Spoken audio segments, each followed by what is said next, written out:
If you're a petrol head of pretty much any age, chances are at some point or another you've had that imaginary scenario in your head. Something where you've got unlimited cash and you can design your own supercar, your own rally car, your own race car, whatever it might be from scratch. Something built just for you that doesn't need to conform to any kind of production standards or necessarily break records or even go racing, if that's not your thing. Some people actually have the money to do that, and if you can, why not? That's exactly what this guy did. Back in 1990, a wealthy oil baron from the UAE decided to commission his vision for the ultimate supercar of the 90s. And the funny thing about this car is that if you are a Google surfing petrol head, and especially a fan of Unsung Heroes such as this series, you've probably seen this car in your peripheral image vision when searching for other things, because it does tend to pop up quite a lot on the net. So what's the story? Because it is one of those cars that you can kind of notice, acknowledge it, and then forget about it. It's not exactly the prettiest thing around, it certainly looks its age. So what is the story and why am I talking about it as an unsung hero? Well, the reason why is because the company that he went to, contrary to the badge on the front, and the name in the title of the video, was not Mercedes. It has a Mercedes badge, but there's a specific reason for that. And this happened quite a few times back in the day, actually, not just with this company, but with others too, because the car is Mercedes powered, but it wasn't built by Mercedes. He went to a relatively little known company, certainly today, but more so back then, called Lotec, a German brand. But despite the name, what they do is anything but low tech. They were set up in 1962. They were building race cars by 1969, they built Group 6 machines and even Group C machines in the 80s as well, and then in 1990 he commissioned them to build this. They went for a Mercedes power plant, a Hewland racing gearbox, a 5-speed manual, a mid-engine rear-wheel drive layout, along with a carbon fibre chassis and body. And the end result was that 5 years and over $3 million later, you had a one-off supercar, a borderline hypercar in fact, which is one of the only vehicles of the 90s, certainly on the street, that could make the Dower 962 road car break a sweat. Because that, as I've said a number of times, is, I believe, the actual ultimate supercar of the 90s. This, though, can give it a great run for its money, because it's powered by a twin-turbo Mercedes V8 5.6 litre, putting out around 1,000 horsepower. In fact, hence the name. It's called the Lotec C1000, or carbon fibre 1,000 horsepower. Now, the actual output from what I could find online seems to be about 986 brake horsepower, which in other words is about the same as a Veyron in 1995. So, a pretty monstrous car, around a year or two after the McLaren F1 burst onto the scene, but with performance that could potentially put that car to shame. Because here's the thing, this car did not just have sheer power. The carbon chassis, carbon body, manual gearbox, choice of rear-wheel drive, not all-wheel drive, all of these put together meant that the car had not only a very almost Mercedes Sauber C9 kind of look to it in a road-going form, if there even was a road-going form, this car weighs 1,080 kilos. That's barely over a metric ton, with about a metric ton of horsepower. So the power to weight ratio on this is insane. 986 horsepower in a 1,080 kilo car means that performance is phenomenal.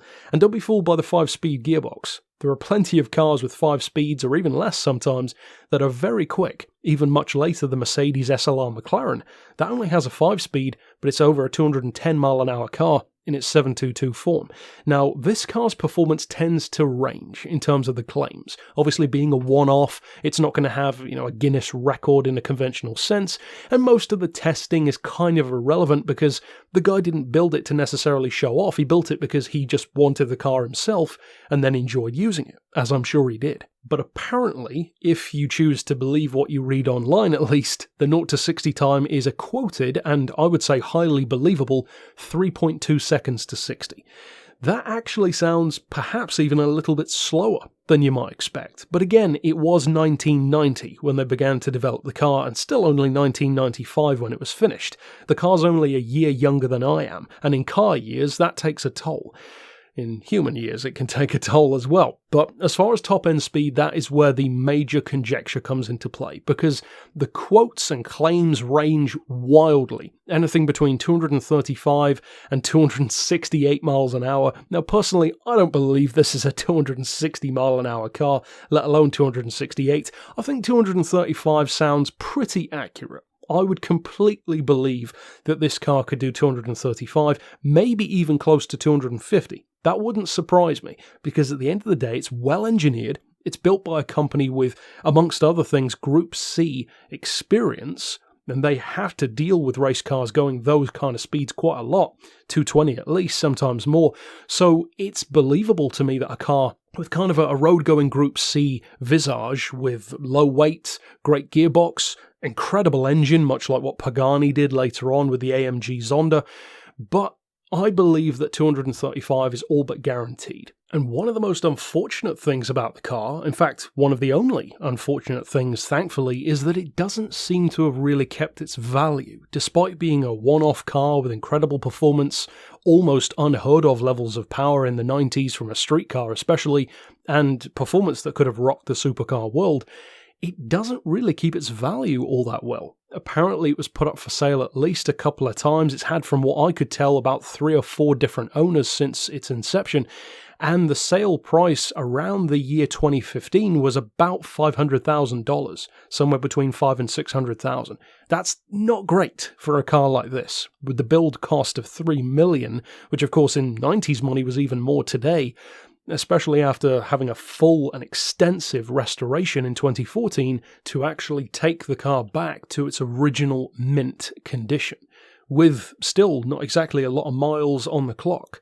So it's a fascinating little one-off supercar. Of course, there are tons of those around, but most of them tend to be kind of vaporware-esque, and even though this one can smack of that, at least if you listen to what people online say it can do, there are certain things which are easily verifiable about the car, such as the actual engine, the people behind it, etc. So if you just use some basic engineering logic and put 2 plus 2 together, well, it is a fast car. Now, how fast is an interesting discussion. What is not in question is it's built with a great engine, a huge spec, pretty unique looks, and by a company who really know what they're doing. So even by conservative estimates, it's still most likely one of the fastest supercars of the 90s. Overall, definitely an unsung hero as far as I'm concerned, and I think that a lot of people are probably put off looking into this car, let's be honest, because of its looks. It's not the prettiest thing around. As I said toward the start of the video, it definitely looks like a product of the 90s. It almost, to me, reminds me a little bit of those crazy Colani designs like the Ferrari and various others, and a little bit like his Dera as well with the Commendatore and vehicles like that. But overall, that's it for this episode. Of course, if you are a fan of this car and you want to support it in the voting polls for this series, click the link down below, jump over to the free Discord chat, and you can click the vote on this car if it is one of your favourites. And of course, if you're new to the channel and new to Unsung Heroes, there are plenty of other episodes to check out as well. But for now, as always, thanks for watching.